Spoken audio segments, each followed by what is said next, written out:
noite. O convidado desta semana não precisa de apresentações, mas é uma pessoa que não tem por outro lado. Tem vários lados. É uma criança que destrói coisas, é um cantor pimba, é um comentador de futebol, é várias coisas. Vamos ver. Ouve lá, tu eras o feliz ou o contente? Se eu era o... Por amor de toda a gente sabe que eu era o... Era o que estava... Ouve lá, eu era o feliz ou o contente?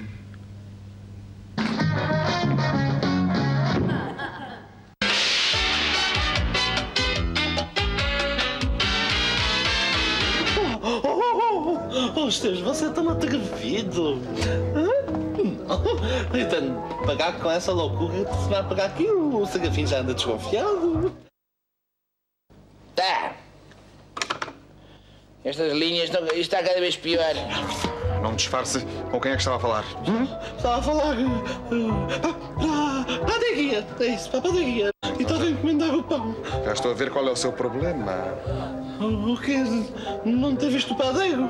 Minha querida, falta de pão. Isso não admito. A doutora Maria Teresa tem uma chamada na cozinha. O que é que está à espera? Mas depois não me venha pedir beijinhos, carícias, fetiches. Viu? Fetiche? Sim. Fetiche? Olha, vá lá dentro que diga que eu não posso ir, que vou estar com um grave problema entre mãos. Sim, doutora Maria Teresa. Vá lá. Tá. O que é? Não pode vir ao telefone. Está com o quê entre as mãos? Um problema grave entre as mãos. A Terezinha com um problema grave entre as mãos. Adiós. Obrigado. O artista entra, o público reage e começa aqui esta maravilhosa diálise que é o espetáculo. Buenas noches, telespectadores de la TV Olé. Para esta noche, en este programa, concuerdo o tal vez no, vamos a tratar de 4 temitas, cosita poca. La homosexualidad, la prostitución, el SIDA y el terrorismo. Yo empezaba, si me permitían, con la prostituta de esta noche, Mari Carmen. Pero yo no soy prostituta. Bueno, la prostituta soy yo. ¿A un problema? Cada uno gana la vida como puede, ¿no? No hay problema. Y usted, amigo terrorista, pues que se está tan calladito y nosotros queríamos saber qué piensa usted de este programa.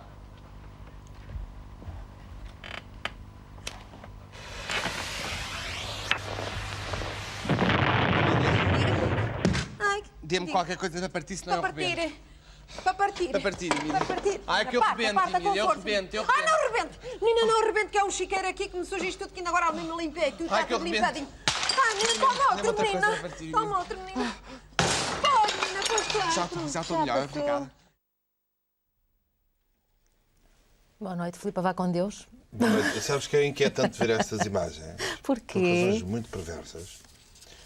Porque está a ver, por exemplo, os cenários e a qualidade do Hermanias, e não é por mim, é pelo envolvente, feito em 1985. Está com mais qualidade de cenários e de iluminação e de conteúdo do que 80% dos programas de humor produzidos hoje em dia em Portugal. Portanto, houve uma regressão notável. Notável em termos de quê? Em termos de termos voltado à pré-história. Neste momento há programas no ar que seriam rejeitados pela RTP nos anos 70. E porquê é que isso acontece? Porque é assim. O É mercado mais barato? assim, é mais Faz-se de barato, uma forma- há menos controle de qualidade,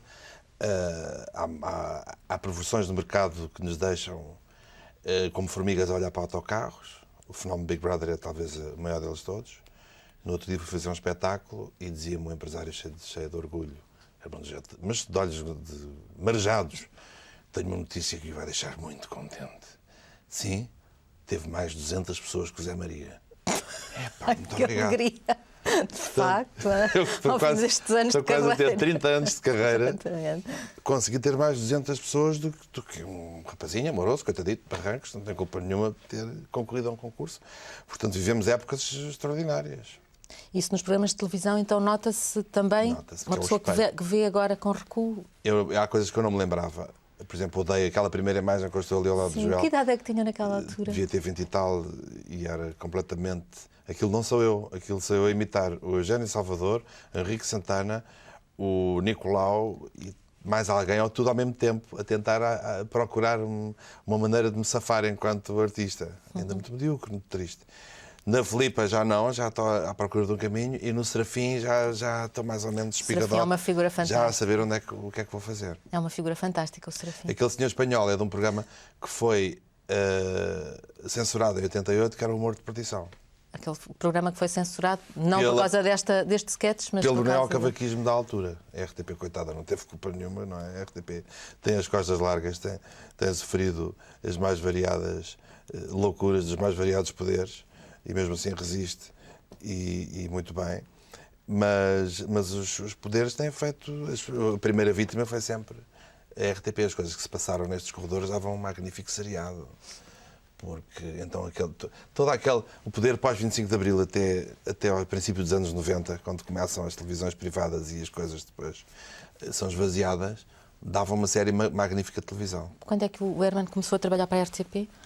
A primeira coisa que eu fiz foi no Lumiar, foi um programa juvenil apresentado pela Ana Zanatti e pelo Raul Durão, com os cabelos pelas costas, com duas meninas, cantar uma cantiga com música minha e letra de Vinícius de Moraes. Não. Isso foi em que ano? Porque essa nem sequer vem nos seus, nem sequer está nos registros, não, porque 1972. A primeira vez que aparece em espetáculos, em todas nos dados que eu tive a consultar, é naquela revista, já depois do 25 de Abril, não é? Uma no cravo, outra na ditadura. Sim, mas há um mundo de acontecimentos da minha vida antes do 25 de Abril. É, acontecimentos artísticos. Artísticos, e então os a brilhar a grande altura. A realização de Teresa Olga, que ainda hoje se lembra disso, quando a encontro. Foi a primeira realizadora de televisão. Foi esse programa? Sim, uma coisa... Foi uma emoção para mim. E o que é que fazia? Peguei na minha guitarra, cantei com as meninas, uma música... Cantámos, tinha uma música que se chamava Hello Monday. Hello Monday, goodbye Stormy Sunday.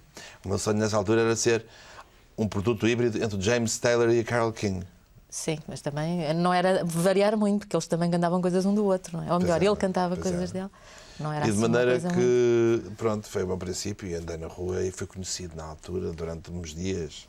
Porque a televisão, nessa altura como hoje, a televisão tem um impacto. Isso que estava a dizer há bocado do Zé Maria, não é? Uma pessoa aparece uma vez, duas vezes e... Mas o que tem piada é que há alturas em que já não é assim e depois volta a ser com produtos específicos. Portanto, digamos que os tempos que a gente vive têm de ser vividos seguindo aquela máxima: if you can't beat them, join them. Não podes vencer, junta-te a eles. Temos de estar, ver o que é que está a acontecer, sempre a tirar lições, muito humildemente. É assim? Muito bem. É isto? Ok, vamos a isso. Isso não quer dizer que desceria ao nível até esse tipo de programas? Não, a vantagem que eu tenho é que eu sou multi-esquizofrénico, um telespectador multi-esquizofrénico. Explique lá isso. Sou 10 em 1. 10 em 1? Sou espectador? Sou espectador sou capaz de estar deliciado a ver a RTP2, que eu gosto especialmente, porque me oferece coisas muito simpáticas. Como no outro dia um magnífico documentário do Batiste, do pintor, e estive ali horas a ver. Como depois sou capaz de estar a ver a maior pimbalhada com a maior alegria. E chora nos filmes, naqueles filmes tristes? Não, sou pragmático, estou sempre a ver por lado técnico. Ah, é? Estou sempre a ver onde é que eles puseram a câmara, se os planos não estão cruzados, se o movimento está bom, se foi com Steadicam, se foi com grua, onde é que esconderam os microfones, portanto nunca me consigo distanciar. Você também não tem muita graça. Pois não, mas eu sou assim, eu não consigo atingir o orgasmo se não desligar a música ambiente. E então a parte da esquizofrenia, antes de chegar ao dito orgasmo, a esquizofrenia... Este lado que é importantíssimo. Sim. O meu cérebro fica completamente concentrado, a 80% na música, nos acordes, nos ritmos, e depois tenho uma coisa entre mãos que tenho de acabar e, portanto, tenho de desligar a música. Veja bem até que ponto eu sou cerebral. E, portanto, como espectador, sou espectador de tudo, o que é um bem maravilhoso para quem faz programas do meu género, porque eu não disfarço nada. Eu adoro ter... O Zé Cabra, adoro mesmo, e vibro com o universo dele. E com a sua desafinação alternativa e tudo aquilo, como depois... me passem a conhecer a Diana Krall e ter lá o Sting, e gosto de tudo. menos de, conforme já lhe disse, língua de vaca e mioleira. E lampreia, que é um ciclóstomo deplorável. Lampreia que nos países civilizados é usada como base para dar de comer ao gado e que em Portugal... Não gosta de arroz de lampreia. Arroz de lampreia é das coisas mais abjetas que há. Mas também não gosta de arroz de cabidela?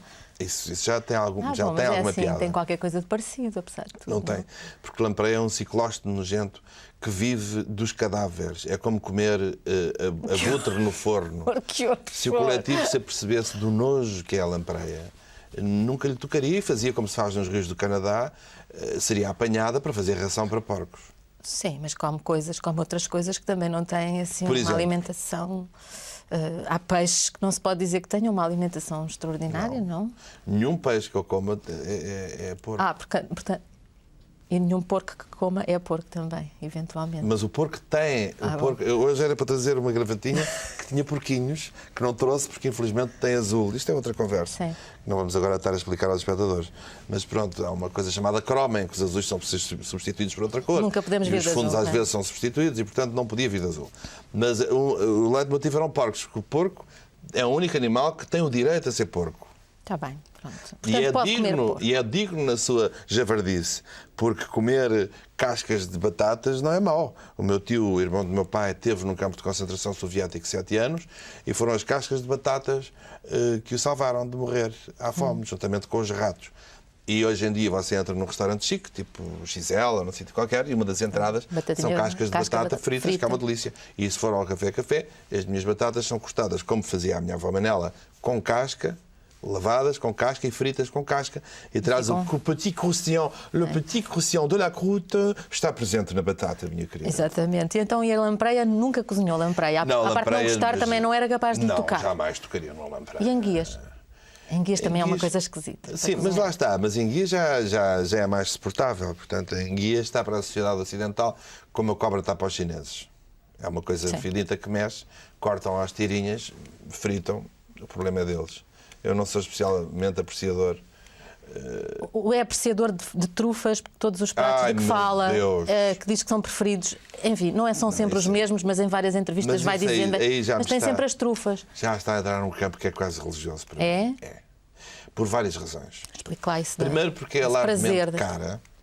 Se a trufa fosse barata, já não tinha tanto. Se gostasse mesmo que as batatas, obviamente não tinha interesse nenhum, porque não havia tasca nenhuma que não servisse hambúrgueres com trufa, com lâminas de trufa. Pipis de trufas. Exatamente. Disse pipis de trufa, mas olha que sem boa querer. Ideia. Não. Sem querer, fez uma ponte, viu a festa de Babette.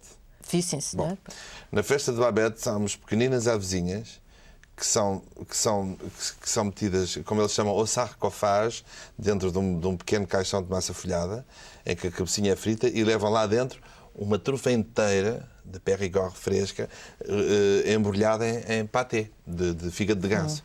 Portanto, como vê, não anda muito longe, sem querer, minha querida, foi para lá íamos para os pipis.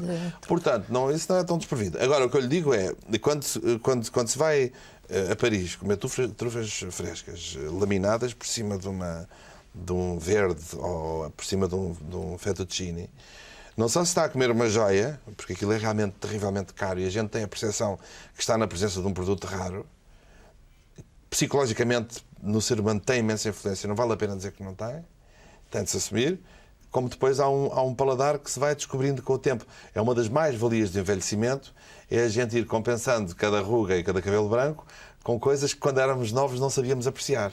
Exatamente, como as favas, por exemplo. Favas, eu não gostava de favas. Já gosta, claro. Já gosto, também por culpa dos franceses. Que é uma coisa estupidíssima, porque um dia eu fui comer, estava no norte de França a filmar, num sítio chamado Dinon. Dinon, D-I-N-O-N, mesmo no norte, tudo ao pé da praia, daquelas praias frias. Num restaurante com o Virgílio do Castelo, que filmava comigo também, entrava comigo no filme. Estávamos os dois a conversar, das poucas vezes que estivemos juntos. E comemos carne de veado estufada dentro de uma coisa que era servida com pequeninas favas descascadas, mas que foram servidas como se fosse uma grande coisa. Feve. Eu disse, então, eu tinha o meu caseiro, plantava favas, eu não ligava nenhuma, achava aquilo uma coisa horrível. Favas era uma chatice. E de repente olhei para aquilo e disse, mas isto é uma categoria. E então, quando cheguei a casa, salteia as favas todas do desgraçado do caseiro. Nunca mais viu fava. Que ainda por cima colhia as pequeninas. E isso ele não jamais percebia. E sopa de legumes também é uma daquelas coisas que em pequenos também não gostamos. Pois não. Não gosta ainda? Não. Não? O que é que gosta de cozinhar? Bom, eu só sou bom cozinheiro quando estou inspirado. O que acontece poucas Devo vezes? dizer, o que acontece muitas vezes, tenho de estar com fome, não posso ter comido antes, porque eu não sei cozinhar. E, sobretudo, não posso estar condicionado numa fase dietética. Sim. Devo-lhe dizer que no último domingo recebi uns amigos em casa para fazer uma coisa que é uma das minhas grandes especialidades, que é feita numa daquelas panelas de 3 bicos no meio do campo. Sim.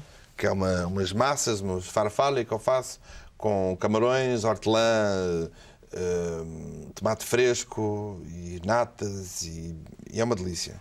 Mas como eu não ia poder comer aquilo porque estou numa fase de contenção de farinhas e hidratos de carbono, fiz E de emagrecimento. Sim, consequente. Fiz aquilo sem alma. E, portanto, ficou uma treta. Foi. Uma treta. E não há nada a fazer, não se consegue combater. Mas adoro cozinhar. Mas gosta pastas. de cozinhar só para si? Não, para mim nunca cozinho. Tem que Gosto ser para os de cozinhar amigos para e as pessoas. família, isso? Quando estou inspirado, faço as coisas mais extraordinárias. E algumas delas já passaram para o restaurante. O meu restaurante não é um restaurante de alta cozinha, porque não pode ser, porque ele é um espaço que recebe gente de todo o país, humilde, não humilde, sofisticada, portanto tem de ter o máximo denominador comum e que não pode passar por passarinhos com trufas e os coisas. Portanto, não faz sentido. Tem de ter um preço também possível. Portanto, tenho as boas, honestas lulinhas recheadas com puré de batata mesmo e coisas do género. E uma boa empada de caça, mas não nada de muito complicado. Mas quando cozinha, em casa, não cozinha no restaurante, cozinha em casa? Não, no restaurante não, até porque a cozinha profissional não tem nada a ver com a nossa. Eu não sou capaz de cozinhar na cozinha do restaurante. Não, nada daquilo faz parte da nossa realidade. Não é só a dimensão. O volume, os fornos, os tamanhos das coisas, não tem nada a ver. Portanto, sou um bom diretor de cozinha e sou eu para todos os efeitos que a dirijo. Portanto, para cozinhar também tem que gostar da cozinha onde está? Tenho. E então, em casa, faço as coisas mais complicadas, de preferência acompanhado, com as pessoas na cozinha a fazerem companhia. Vou-lhe dar o máximo do meu bem-estar. Assim, o momento mais feliz da minha vida é estar, por exemplo, no Algarve, ter tido um bom dia de mar, porque outra das piadas do mar é nós estarmos dependentes do estado do mar, portanto, não basta ter um barco e estar numa marina para ser um herói. Quer dizer, a natureza tem de oferecer um bom dia para ir passear, porque senão são mais felizes as pessoas que vão para a praia de carro do que nós que estamos armados em parvos. Exatamente. Portanto, a natureza ter-nos oferecido um bom dia de mar, nós termos chegado depois de dar uns grandes mergulhos a casa, tomar um grande duche com pessoas que gostamos muito e que estão connosco, e depois começar a abrir um champanhe ou um bom vinho verde fresco e começar a servi-lo aos amigos e fazer um brinde enquanto começamos a cozinhar para as pessoas de quem gostamos e acabarmos no terraço, numa noite quente, a comer uma refeição. Prolongado, isso tudo, coisa, não é? É um prazer tal. E eu vou cometer uma inconfidência, portanto, se calhar vou já adiantar o serviço. Achei de uma grande elegância a Ana ter tido cuidado de me perguntar se eu me importava de falar do meu pai. Eu disse-lhe que não, adoro falar do meu pai. E devo dizer que uma das coisas que mais me impressionaram no negócio que ele fez com os médicos, porque ele foi operado, portanto, ele morreu na operação. O grande problema dele era a ida para o Algarve, porque ele fazia parte, nestes últimos anos, ele e a minha mãe, fizeram sempre parte destes jantares. Eu arranjei-lhes um apartamento por cima do meu, telefonava-lhes para eles descerem, estávamos já quase tudo pronto, e eles eram incluídos nos meus amigos, fossem eles quais fossem. Não participava na parte de cozinhar? Se quisessem, sim, mas era sempre mais giro. A minha mãe arranja-se sempre, fica sempre muito bonita. Linda. Nunca ninguém a viu desarranjada. E descia com ele também impecável. Desciam os dois para serem nossos convidados à mesa. Ele ocupava, a minha mãe ficava à minha frente, ele ficava na cabeceira à direita. E então adoravam os meus cozinhados, a minha mãe ainda adora. Sempre que não era eu que cozinhava, sempre que a comida vinha de fora, ele ficava com uma tristeza imensa. Mas fosse o que fosse, podia ser a coisa melhor do mundo. A lagosta mais fresca, acabada de cozinhar pelo maior especialista, com uma maravilhosa salada. Falta aqui qualquer coisa, porque não era feito. E então, portanto, esses momentos de prazer absolutos, e que que sem ele são diferentes, mas não são tanto assim, porque apesar de tudo o espírito está presente. Ia perguntar como é que foi. O seu pai morreu em 99. Portanto, fez no 1 de maio passado agora, um ano, agora no próximo 1 de maio vai fazer 2 anos. Portanto, já houve um verão, 2 verões depois disso. Como é que foi esse verão sem ter o seu pai nesses jantares? Eu acho que foi muito bem negociado. Há coisas que eu fiz na minha vida maravilhosamente. E essa foi uma delas. Porque para já comecei a chamar a atenção da minha mãe antes de acontecerem as coisas. Ela era uma pessoa doente. Comecei-lhe a explicar francamente como é que ela via o futuro. Mas de uma maneira muito pragmática. Queres ser uma senhora vestida de preto, fechada em casa, triste? Queres ter a percepção de que a vida é só isto e juntar-te a mim e vens comigo metes-te no avião e vais ter connosco a Ibiza e vamos para a praia juntos? Ela optou pela segunda via. E, portanto, foi muito curioso que o ser humano vai negociando as coisas etapa a etapa. Eu lembro-me que o meu antepenúltimo dia de anos, em que o meu pai ainda estava vivo, ele morreu depois nesse meio diferente, era uma pessoa brilhante, enclausurada num corpo que já não funcionava. Estava a fingir que estava bem, foi 3 vezes à casa de banho meter aquelas pastilhas debaixo da língua para se aguentar. É o coração? Sim, de coração. Estava, portanto, muito, muito mal. E o sofrimento, a angústia de uma pessoa que está enclausurada dentro de um corpo que não corresponde, o sofrimento que a gente lhe vê nos olhos, é uma coisa de tal maneira profunda, tão inquietante, tão intensa, que é muito mais apaziguante e muito melhor saber que acabou. Instalou-se um tipo de paz, onde não há dor, sofrimento, angústia. Percebe? Muitas vezes a atitude oposta é um enorme egoísmo, não é? Querer manter a pessoa viva a todo custo, aquilo que se chama hoje o encarniçamento para manter a pessoa viva. Uma dívida que eu tenho com o Santa Maria, com o Tico e com as pessoas que o operaram, eu acho que foi quase uma forma generosa de eutanásia. Eles fizeram uma operação de muitas horas, ele saiu impecável da operação, portanto, fizeram um esforço máximo, mas se calhar com a noção de que era o último ato caridoso para uma pessoa poder acabar dignamente. E eu ainda ouvi 15 minutos no pós-operatório com vida meio artificial, mas apesar de tudo com vida. E tive essa percepção de que luxo que foi esta eutanásia. Que belíssimo serviço prestado. Porque me ofereceram o que mais digno se pode oferecer a alguém, que é a morte digna de uma pessoa que a gente ama profundamente. Portanto, as últimas imagens do meu pai ainda são a andar pelo próprio pé.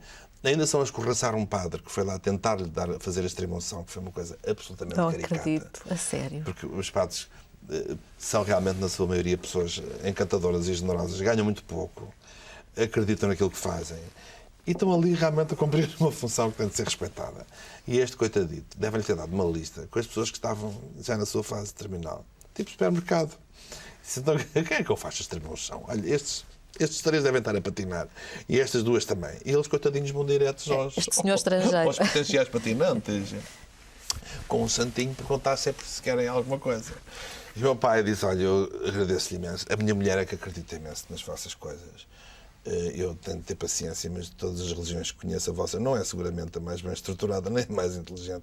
E depois esses santinhos reportam-me para uma época que não é muito agradável, que é a época hitleriana, em que nós tivemos de queimar todos os impressionistas e todos os modernistas e todos os Picassos deste mundo, porque o Hitler só gostava deste género de pintura hiperrealista. Isso disse o seu pai quando o padre tentou dar-lhe a extrema-unção. Portanto, tem de ter paciência, mas daqui não leva nada.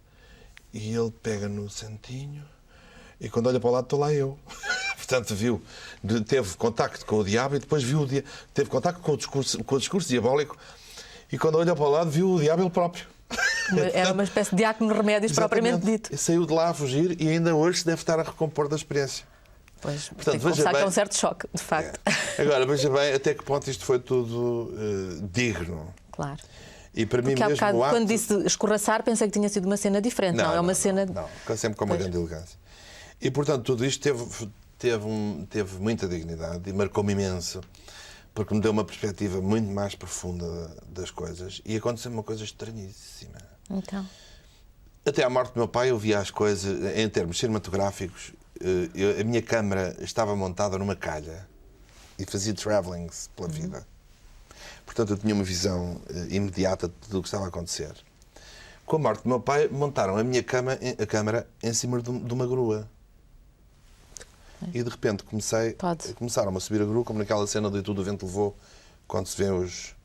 E eu não só comecei a ver o mundo de cima, como comecei a relativizar tudo, como pior ainda, comecei a ver o meu próprio limite que está ali.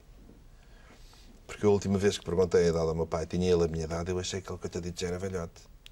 Porque já só lhe faltava a última etapa. Eu agora não só vejo tudo cá de cima, como vejo o final ali. E mudei radicalmente a minha maneira de estar.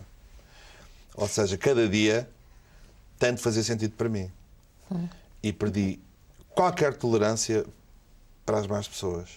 Para as más pessoas. Não as combato. Não, de facto, o mundo divide-se entre os bons e os maus. Sim, Como pensávamos e como havia nos filmes de cowboys, não é? Exatamente. Os bons e os maus. Eu não perco tempo nenhum. Também não perco tempo a anulá-los, porque eu acho que os maus também têm direito a se divertir. Portanto, não estou lá a perder tempo com eles. E às vezes há maus que parecia que eram bons? Tenho encontrado mais o contrário, veja bem. Os maus descubro-os logo ao princípio. Mas depois há uns que eu acho que são maus e afinal não são. É engraçado. Mesmo a nível de colegas e tudo, que a gente acha que são pessoas superficiais ou sem endereço e tal, depois descobrimos que são pessoas com valores e com solidariedades. E é muito curioso esse fenómeno. Portanto, tem-me também feito muito bem, porque isto deu uma atitude mais positiva. Sim. Menos desconfiada, menos agressiva.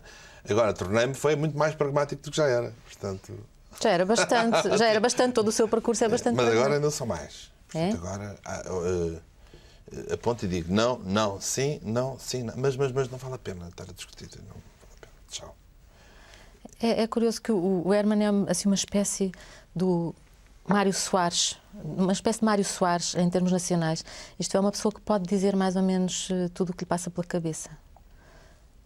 Nunca pensou nisso?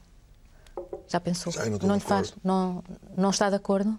Não, acho que não posso. Porque não diz tudo o que lhe passa pela cabeça? Não, tenho muito mais limitações. Quais são as limitações? Mas talvez quando chegar à idade de Mário Soares, aí já seja mais atrevido. Se chegar à idade do PS, então vai ser insuportável. Aí é que vou fazer belos programas. É? Mas agora não, agora ainda estou demasiadamente preocupado com coisas e com terceiros. Quais são os limites? Há muitos limites. O da fé e o da religião é um deles, não posso. Há um espaço onde eu digo tudo que me vem à cabeça, que é o espaço debaixo do Café, é um bar onde faço uns espetáculos às terças com muita malta nova e onde digo tudo rigorosamente aquilo que me passa pela cabeça. E às vezes há coisas que eu posso transpor para a televisão, algumas poucas, mas realmente ter a responsabilidade de estar num média forte e com a responsabilidade de ser mais abrangente. Por exemplo, se eu estivesse a fazer um programa de humor na RTP2, incluído na lógica destas entrevistas, do Osório, dos programas do Osório, já se pode ser um pouco diferente, porque está-se a trabalhar para uma franja de público e, portanto, a tolerância é outra. Quando se está a fazer um programa na RTP1 à noite ou na SIC à noite, temos tanta gente, temos tanta responsabilidade, que o processo de autocensura é enorme. Existe autocensura? Imensa, mas é uma coisa desastrosa de imensa. Em quê? Em tudo, na maneira de dizer mal das pessoas, de pensar como é que eu vou dizer isto sem o ferir. Não, melhor é não dizer isto. Tenho uma piada sobre o Valde Azevedo, meto-a na boca do Pinto da Costa para não ser diretamente a dizer, porque sei que depois vai ser desagradável.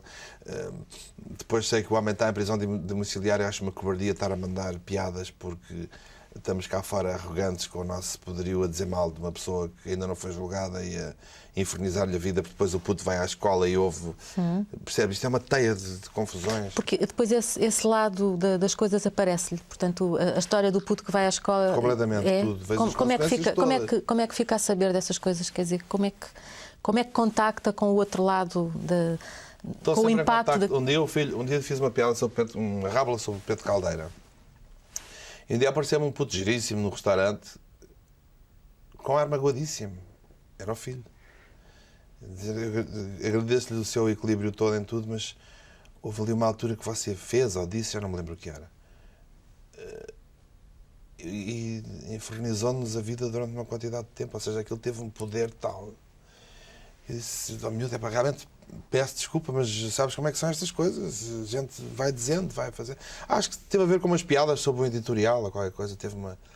Foi de uma fortaleza imensa. Que é que ainda nos sentiu? meus tempos RTP. O que é que sentiu em relação a isso? Senti que realmente meteram-me nas mãos pequeninas ogivas atómicas. E eu tenho de ter a inteligência de rebentar a meio do Pacífico, em zonas do Atlântico onde não hajam ilhas. Não pode ser usado esse poder indiscriminadamente e só porque é giro. Como é que faz quando lhe aparecem, presumo que deve acontecer, aparecem-lhe coisas escritas que não têm a menor graça, ou que... Eu estou-me a lembrar uma semana destas que era uma história miserável sobre a Rainha de Inglaterra. Miserável, aquilo não tinha graça nenhuma. Era péssimo, mas era tão má. E o próprio Herman dizia, mas é muito má, eu vou mas dizer, é horrível, é disgusting. Era de tal maneira má que uma pessoa dizer, porque já era tão má que já era quase uma peça kitsch. Sim. Porque realmente era completamente má, mas tão deliciosamente má que não é possível mantê-la. Pois, mas há outras que não chegam a ser kitsch e que, portanto, essas vai tudo para o lixo. Vai para o lixo? Vai. Como é que Tenho um faz uma entendimento seleção? maravilhoso com os meus autores. A ida para a SIC precipitou isso muito, porque eu na RTP estava muito protegido. Era um príncipe, portanto, tinha o meu programa, não tinha nenhum tipo de ingestão. Nenhuma espécie, nenhum porcaria, nenhum telefonema a dizer, por amor de Deus, veja lá, se não me fala, nunca, jamais. Portanto, é importante também fazer essa justiça. E era realmente um menino de ouro. Estava, porém, a apodrecer. Porque estava instalado? Porque estava instalado. O próprio Herman, é isso que quer dizer. E também com uma certa mágoa de não estar em direto. E a Maria Elisa, coitadinha, no outro dia perguntava a alguém, mas porquê é que ele tem contra mim? Eu não tenho nada diretamente contra ela, mas ela foi... A passagem dela pela RTP foi devastadora. Porquê? Fez imensos erros. Um deles foi, por exemplo, não nos deixar ir em direto, sem razão nenhuma. Um dia chegou lá e não lhe apeteceu. Ele disse, já estamos prontos para ir em direto. Mas porquê? Não quero. Porquê? Porque não me apetece. Haja um risco. E, portanto... Foi uma das razões... Mas o direto não é um risco? Mas é isso, que pelo menos essa era uma pica maravilhosa, não é? Que nos foi retirada. Mas sente isso no direto? É fantástico. É? Quando temos de gravar, é que o programa fica uma porcaria. É? É. E, portanto, faltou-me também esse desafio. E pus-me a pensar, que ainda por cima, a Elisa estava de saída, e pus-me a pensar, mas quem é que vem a seguir? E se quem vier a seguir lhe apetecer outra coisa qualquer? Estou na RTP a trabalhar há 20 e tal anos, à mercê da pessoa que vier a seguir. E se me aparecer um gajo qualquer que não gosta de mim, olha, para dizer que não queremos mais, vai lá para casa. Mas isso acontece em qualquer sítio, não é? Onde trabalha? Não. Exceto no seu restaurante, suponho. Não, nos outros sítios quem manda é o público. O público. Mas o público... É o share. O público gosta do Big Brother, não é? Não, e gosta do meu programa. Nós temos médias maravilhosas. Isso condiciona-lhe o tipo de linguagem, de piadas, de temas? Não me condiciona. Dá-me energia, dá-me autoridade e dá autoridade a quem me contrata para me defender. Porque o problema da RTP é essa ausência de... É um esquema militar em que as ordens dos sargentos e dos capitães não precisam de ser nem fiscalizadas nem controladas. Portanto, os soldados como eu que estão para aí a trabalhar não estão à mercê do que vier, percebe? Mas, por exemplo, ao nível do tipo de convidados que escolhe, também é o Herman que escolhe os convidados? Sim, é? sim. Enfim, quando convidou o Manuel Subtil, o que é que queria dizer com aquilo do Manuel Subtil? Quer dizer, é uma figura que tem a dizer o quê? Mas assim, é bom tê-lo por isso mesmo. É? É. Porquê? Mas isso aí...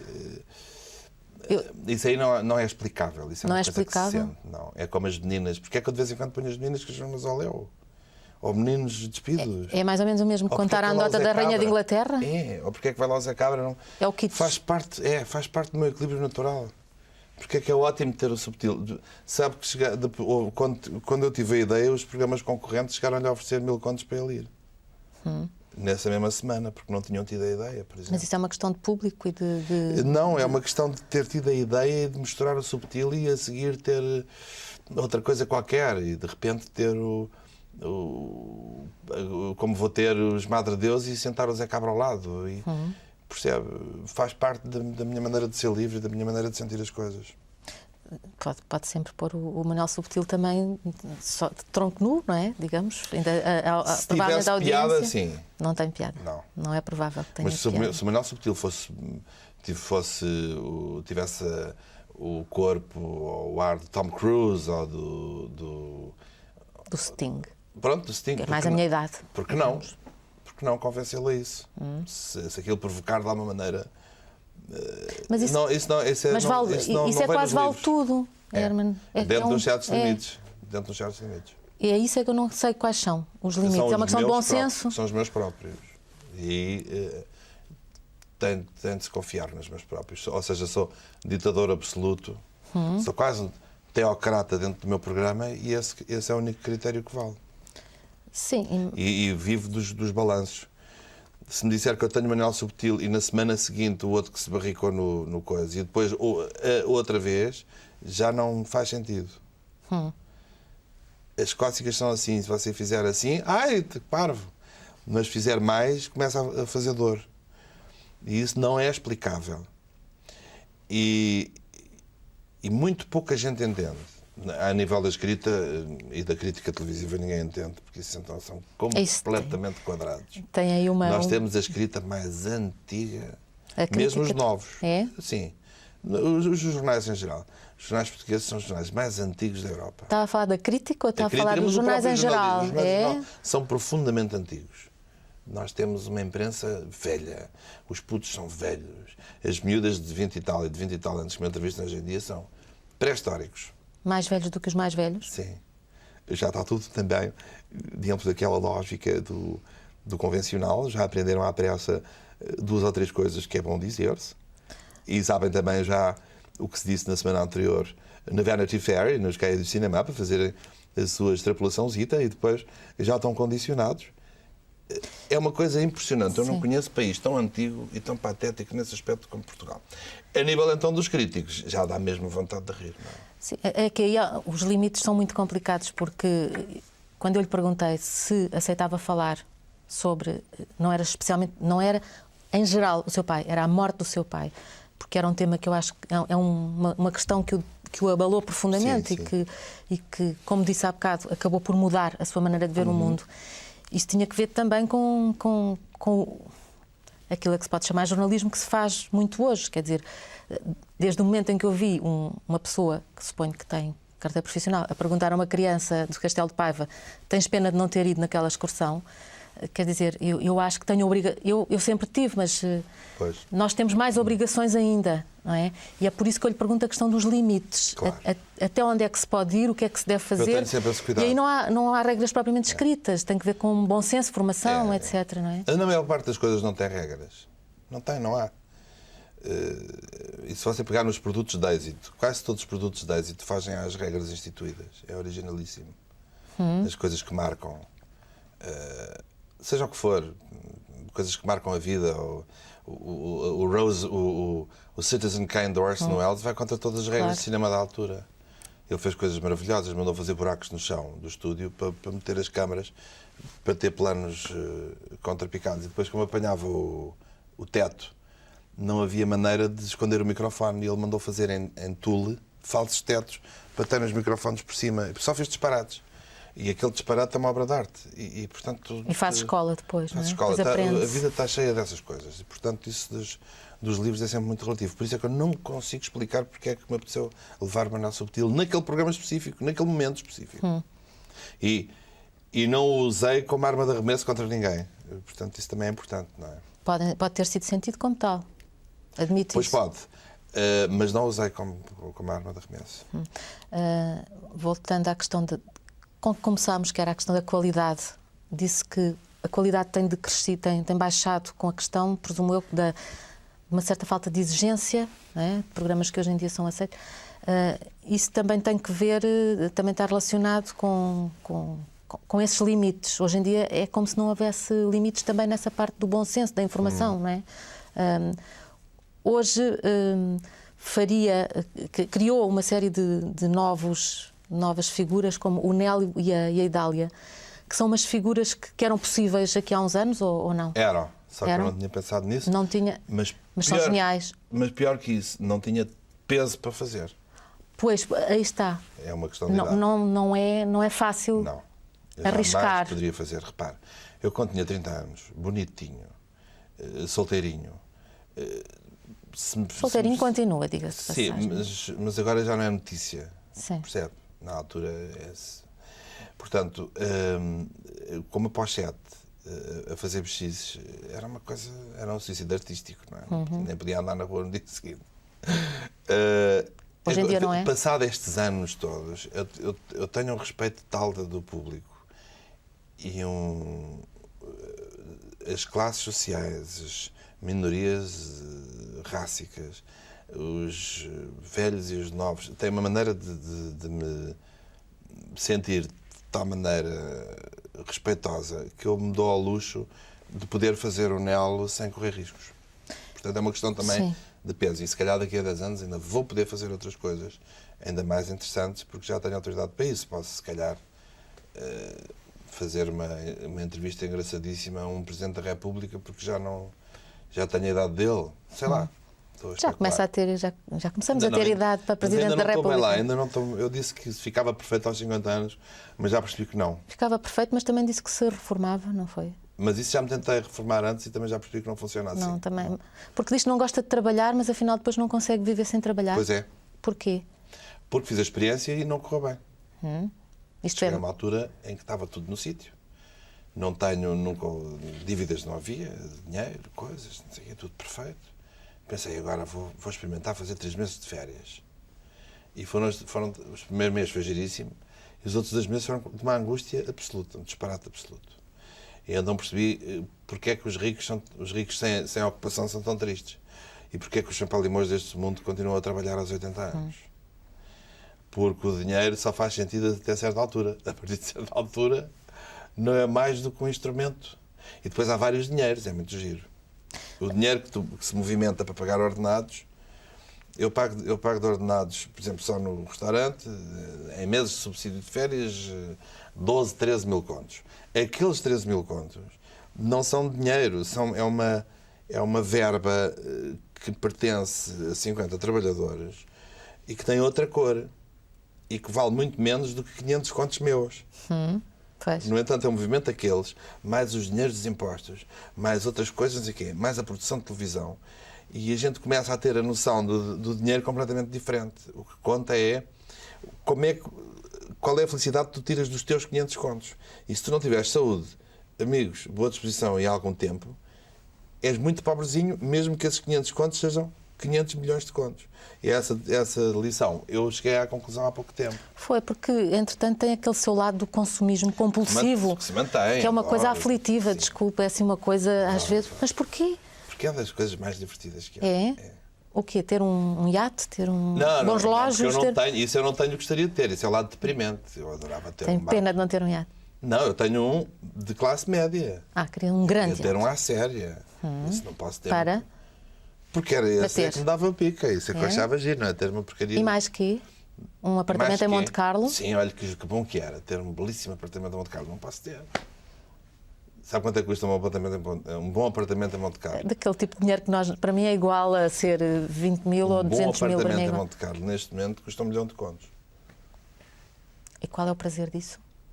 Qual é o prazer disso? Sim, uma pessoa sim. sair no avião em Nice, vir-nos o chofer buscar, irmos para um apartamento em cima em Fontvieille, de 500 ou 600 metros quadrados e fazermos uma coisa em frente a um barco. Uma coisa mais não bonita. É mais divertido estar a fazer os seus jantares no Algarve e a sua mãe descer lindíssima? Não é muito mais bonito isso? Também é giro, mas era muito mais giro transplantar tudo para ali. Mais engraçado. E então, se pudesse de inverno fazer a mesma coisa nas Caraíbas com o barco lá, era mais giro ainda. Era? Porque nessa altura já o barco era transatlântico. Mas isso é uma coisa sem fim, já reparou? Pois é, mas a piada é essa. Eu mandava o barco era transatlântico, eu mandava para lá, metia-me no meu jet, não precisava de um muito especial. Que isso também é uma das coisas que não tem. Não posso ter, porque o jet que eu gostava de ter é igual ao que tem o Júlio Iglesias, que é um Gulfstream. Sabe quanto é que custa? 25 milhões de dólares. Pois, não faço ideia do que isso é. Não vale a pena? Não sei. Não. Portanto, pegava no meu Gulfstream, que tem caminhas. Em Portugal há gente que vive assim. Não vou dizer os nomes, mas há gente que vive assim. Tem caminhas, uma pessoa deita, sente um bocadinho de televisão, faz o voo transatlântico, chega a Santo Martin, num sítio desses, tem lá o barco e depois passa ali uma temporada, faz a passagem de ano, abre um champanhe, está com os amigos, depois volta. Ora, não me diga que isso não é giro. Quer dizer, Não é? é capaz de ser giro, mas é pois não, capaz não é quer dizer, porque ter não isso como objetivo. Porquê? Como objetivo, mas não como objetivo, não, como um objetivo acessório. É giríssimo. Não é sei. brincar. É brincar. Brincar. Então, Só se se a for gente não isso, chega lá. não é? Agora é assim, eu vou-lhe dar um exemplo muito curioso. Quando eu comecei a fazer as minhas obrazinhas, então, eu estava sempre a dever 100 contos ao empreiteiro. Ou seja, estava sempre atrasado, nunca consegui pagar a dívida. E sempre a dever 100 contos, todas as semanas, ele que já morreu, coitadinho, o Sr. Manuel Antunes, estava a construir a minha garagem. E eu disse, Manuel Antunes, mas isto não está um bocado grande para a garagem? Eu disse, Manuel Antunes tem de ser, são as medidas de um Rolls. De um quê? De um Rolls Royce. Portanto, quando eu um dia tiver um Rolls Royce, tenho de ter espaço atrás, à frente e ao lado para ter o carro e depois ainda ter outro, se quiser. E ele riu-se. Como eu me estava a rir Quer dizer, agora. não me paga os 100 contidos e está a Está a pensar. pensar. E eu acabou a garagem e o concessionário tinha-me oferecido umas gravuras dos Rolls antigos que eu mandei moldar e pus na garagem. E pronto. E lá estava a minha Datsun com o material de espetáculos. Passados uns anos, efetivamente consegui comprar um Rolls Royce, que ainda tenho, azul escuro, e o carro cabe lá. E mais tarde comprei um Bentley que cabe ao lado. Portanto, tinha razão. Portanto, se eu continuar a pensar assim, qualquer dia ainda posso muito bem ter um apartamento em Monte Carlo. Exatamente. E não é giro ter conseguido chegar lá. Acho isso. Torna a vida muito mais divertida. Sim, sobretudo. O meu lado consumista Sobretudo porque não nasceu assim. O meu lado... Não nasceu com o Bentley na garagem. Não, isso não tem nada a ver. Isso é um falso problema, É um falso problema porque toda a minha juventude é passada entre gente rica. No colégio alemão, no meio de gente rica e no meio de choferes e de gente Mas não era muito levado bem. por um chofer para o colégio, não? Era? Não sabia. Portanto, o problema não é esse. Não é um problema de afirmação. Então não, como é que isso aparece? Isso é que é curioso. São características das pessoas. Como há novos ricos que são elegantíssimos. Dou-lhe uma lista enorme de gente que chegou ao dinheiro há pouco tempo, por razões diversas, que são pessoas de uma elegância, são muito mais chiques que os próprios chiques já nascem ricos e depois ainda se tornam mais ricos, que muitas vezes são uns grandes pirosos. Portanto, não há. Eu, se fosse mulher, era uma pirosa de uma nova rica. Começar por P, eu pensei que era outra palavra. Se calhar também era uma grande mas andava sempre de joias e carregadíssimo. Era? Era. Punhas todas a um canto. Pois agora... A razão é muito inofensiva. É só pelo lado divertido da coisa. Não é uma obsessão de maneira nenhuma, porque... É mais ou menos como brincar com cordes e toys. Eu estou-lhe a dizer isto e o meu domingo foi passado no meio do campo a fazer um guisado e a comer uma mesinha ao lado. Mas campo, porque a minha casa de azeitão é tudo menos luxuosa. É uma casa de camponês, com campo e com árvores e com lama e com cães e com...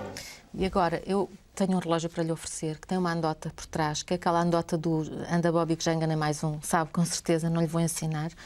E não é um relógio luxuoso, é um relógio só para se lembrar. É giríssimo. Só para se lembrar que veio cá. E é bom para usar no Rio de Janeiro. Para ser roubado. Não, é porque eles olham para isto e não roubam. Mas o seu roubariam. Claro, Este roubariam. Cada relógio tem uma história. E este eu, por acaso, trouxe este porque no dia em que comprei isto é um Patek Philippe que eu comprei em Rodeo Drive, em Los Angeles. E no dia em que o estreiei, conheci uma mulher parecidíssima consigo, giríssima. Isso já passou para... Vai-me atrapalhar completamente. Se chama, sabe como? Não. Holly Hunter. Sei quem é, exatamente. Sim.